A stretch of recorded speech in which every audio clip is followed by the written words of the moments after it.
Kaakati tutuuse ku nkomerero eya Awusigalo era nga kekana akatundu akasembayo ku nsonga zino.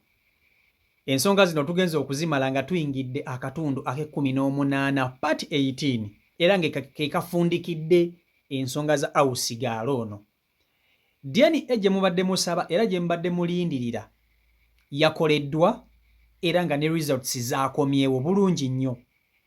Results zino zigenze okukomawo ne zikakasa nti ddala kituufu omwana ono Awusigalo gwe yazaala si wa Ssemaka. Omwana si wa Ssemaka. Kubanga ffenna tubaye tugamba wa Ssemaka wa Musamize. Munnange omwana bamukebedde endaga butonde era nga kigenza okuzuulibwa ng'omwana munnange si wa Ssemaka. Awo nno boosi n'awulira ku ssanyu ng'omwana munnange Awusigalo gw'azadde si wa bbaawe. Wabula ebyembi taata azaala omwana ono Musamize kyokka tebamulinaako access. Tebalina we bayinza kumujja. Omusamize yeebaka ku Awusigalo teyamuggyako nnamba ya ssimu nti oba munnange bw'onfunisa olubuto n'akufunira ku kibuwa. Bwe yamala okumukozesa Awusigalo ye n'apaala bibye.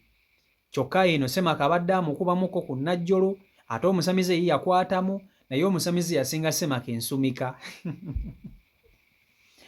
Omusamize yasinga Ssemaka ensumika. Ag'Omusamize gaasinga ga Ssemaka amaanyi ne kikkakkana ng'omwana wa Musamize. Oba okitegeera? Wabula omukyalo ono abadde boosi w'ono Awusigalo bambi ye agamba takyasobola kukuuma Awusigalo ono mu maka ge kumala bbanga.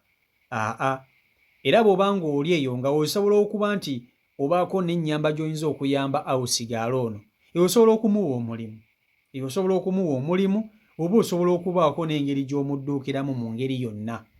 Oba okitegeera ekintu ekyo? So Awusigalo bambi wali talina buzibu. Naye abakyala ng'ono bannanga abalungi tebasangika. Okufuna boosi asobola okukwata ensonga zino ekintu kikulu mpaka bw'atuuka ku kinyusi kyazo nga tataddeemu bukambwe, taloze mwana, taloze ggwe maama w'omwana, takukubye. Muganda wange abantu abo tebakyalabika era tebasangika. Tebalabika era tebasangika. So n'olwekyo ebintu bino mubadde mubiraba nga mulowooza oba nti byamuzannyo. Ebintu bino ssebo nga bya ddala. Ebintu bya ddala. Abamu badde mulowooza nti oba biki semanya biki. Ebintu bya ddala. Era bambi Awusigalo akulukusiza amaziga n'akaaba nga alaga talina waakudda. Omanyi kitegeeza okubonaabona n'omwana ng'oli myaka bwe giti naye nga tomanyi taata we. Omanyi kitegeeza abakyala abamu kumu abali bakiyiseeko mumanyi obulumi bwe kirimu. Kamba tuuseko vidiyo no mugyerabireko, nkusaba ogimpereka like vidiyo yiiyo. Bannange nga bwe mutulaba tetwasuze bulungi ku lw'ensonga ebibadde bigenda mu maaso eby'omwana muwala ono mwenna mubimanyi. Tubadde nga tukola DNA era nga DNA yafulumya ekiro kya jjo. Ne kimanyika nti omwana si wa mwami wange. Naye buli andaba omuwala ono tetumujajinga, nsaba tumuyigireko. Omuwala ono yagamba omuntu omulala gwe yeegattako naye ye Musamize. Kyokka ate Omusamize tamanyi tamuyinaako access yadde. Mbadde nsaba buli muzadde ali eyandaba ku lw'omwana ono gwe mulaba bambi tumuyambe buli omu ayina ky'ayina, woba olina ki oba olina ki, mbadde nsaba omwana ono tumuyambe. Tetumujajinga mwana muto nga bwe mumulaba. Mukwano gwange nze ye yakola ki? Ye yamwonoonera, ye yamutwala. Kale bambi tetumujajinga nga ye omuntu. Nze ebyaliwo ku bba wange weebiri era bibaddewo era tukoze DNA era nga mwami wange yennyini yafaandinze DNA naye sifuddeeyo nze musonyiye nganze omuntu. So gwali eyandaba mukwano bambi ng'olina omutima gw'ekizadde. Tunuulira ezzadde lino ery'omwana omuto bambi ng'olina ky'oyina. Omuwala ono tusobole okuba nga tumufunirayo oba kalimo oba tumufunirayo ki, kyonna kye musobola. Ayina akasente ne woba oyina katonotono bambi tukwatire wamu asobole okuba nga afuna ewuwe, kuba nange sikyasobola mukuumira wano eno. Mukitegeera?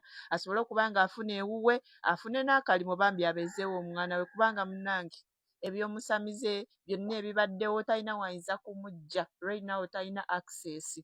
Naye nga ekirungi byonna mubadde nga mubiraba ku midiya. Omwana wuuno ndowooza ye abeeko ky'ayogera nga ye. Tokaaba. Nze bino binkwasa ekisa bambi tokaaba. tokaaba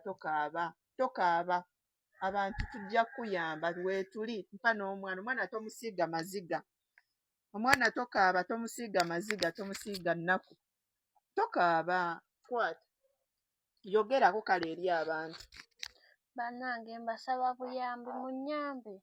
Bambi tumuyigireko omwana tumuyigireko tuleme kumujajinga yesi bibaawo naye nga biba by'abantu. DNA yafulumye omwana si wa mwami wange naye nannyini mwana tamuyinaako access bambi. Tubadde tusaba buyambi bwammwe. Yogerako eri abantu. Bambi sina wakudda munnyambe ne ku mulimu siguyina. Saamumpe ku buyambi bwammwe. Kaakati omuwala ono sisobola mugoba bugobi bweru nga we namugoba ku luli ogwasooka nedda nammwe tekyabayisa bulungi nze okutandika omusindiikiriza ebweru. Nkitegeera nga talina wakudda talina gw'amanyi. So ngeri nange kiri nti nange sobola mukuuma wange ebbanga ddene. Bambi mbadde nsaba buli alina ky'alina, alinayo akasente akatonotono ayambe omwana ono. Omuwala ono gwe mulaba muto si muwala mukulu. Omuwala ono gwe mulaba muto. Naye bambi alina ky'alina oba oyina kiki oba oyina kiki ajja atandikira awo. Nange ng'omuntu nja kwongereza okwatandikira awo. Bambi abaagala okuyamba ennamba yange eri mu bbayo.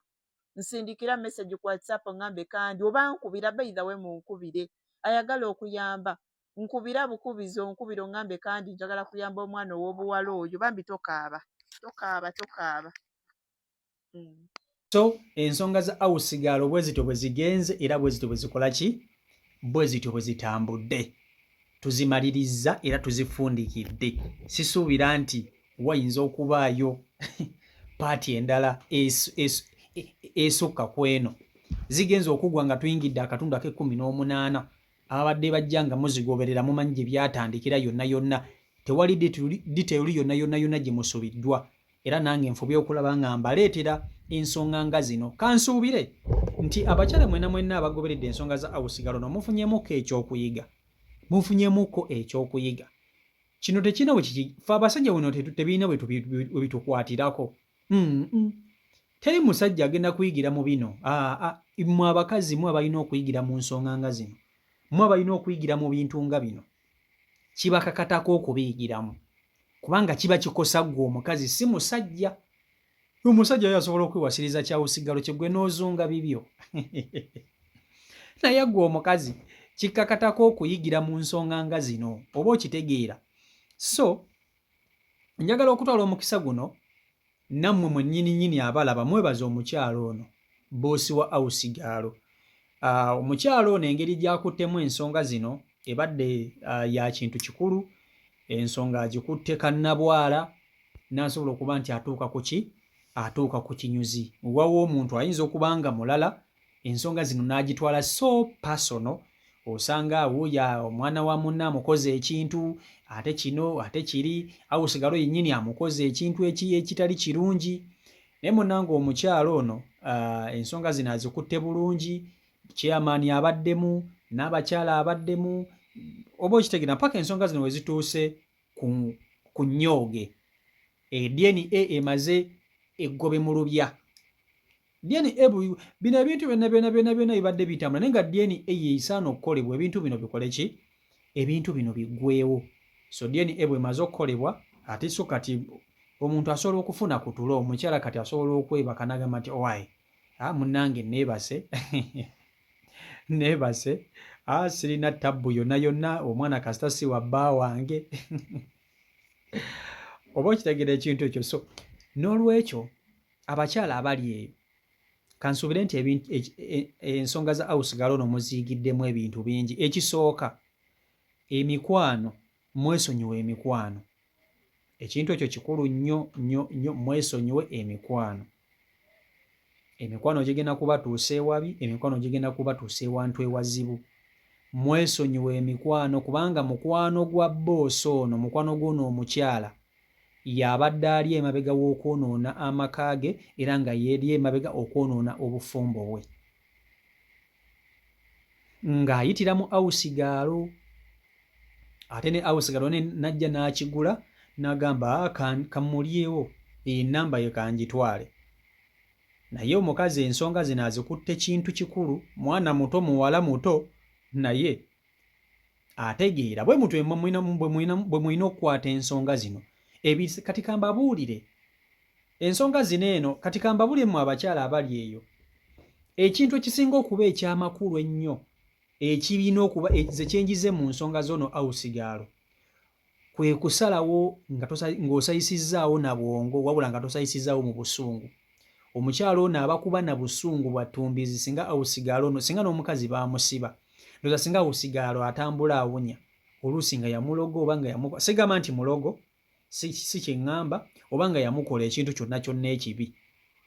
Naye ensonga zino alina engeri gy'azikuttemu n'obwongo obw'ekintu ekikulu mpaka bw'atuuse ku ki mpaka bw'atuuse ku mazima. So si buli kimu nti ogenda kusalawo na busungu. Bangi kumwe musazewo n'obusungu ate ne mutuuka mu maaso ebyo ne mwejjusa. Ate nga ozudde amazima n'ogamba aye bannaye kale singa nakola bwenti ne bwenti singa bintu binnyo bye tukoze mu busungu out of anger. Owulira naye ng'ate bitukostinze. So tuleme okusalawo mu n'obusungu mu bintu ebimu ebiba bitutuuseeko mu bulamu. Tuyige okukozesa obwongo bwaffe n'okukkakkana tusobole okutuuka ku kijuusi kya buli kintu. Si buli nsonga nti bagisayisaawo na busungu, si buli nsonga nti bakola ki. Oba okitegeera ekintu ekyo. So n'olwekyo byebyo ensonga za awusigalo oba zito bwe zitambudde naye nga wano we tuzikomezza era ziwedde. Temugenda kulabayo paati ndala, sisuubira. Tomanya naye sisuubira nze. Sisuubira kulabayo paati ndala ku nsonga zaani? Ku nsonga za awusigalo ono ndowooza ziwedde. Ziwedde. Wano we tuzimaliriza. Wabula nga nnyongera okubajjukiza nti mwenna abeekumira ku CEO Michael Uganda subscribinga okusookera ddala naye airport pickup weri okuba nti ate okutambuza era nga nze kennyini kama kwogera nze kennyini nze nkwevugira okujjira ku kisaawe n'okutwala mpaka yonna gy'oyagala okuba nti okola ki okuba nti ogenda. So kyolina okukola kiri ekintu kimu kuba nti ate okola ka booking ko ku namba yange y'essimu gy'olaba awo ayi ne tuba nti tutambulira ddala bulungi tuba nga tutambulira ddala wamu oba okyegera ekintu ekyo. So naawe gwe wennyini andaba nga tonnaba kuba nti ate otwegattako njagala subscribingeko na mukapesa ka subscribe malako na mukade akade kajim personalize okateke olo tubatekawo video gosooka okugira baso. Mbaagala nnyo omukama Katonda bankumire mbere bulungi mweraba.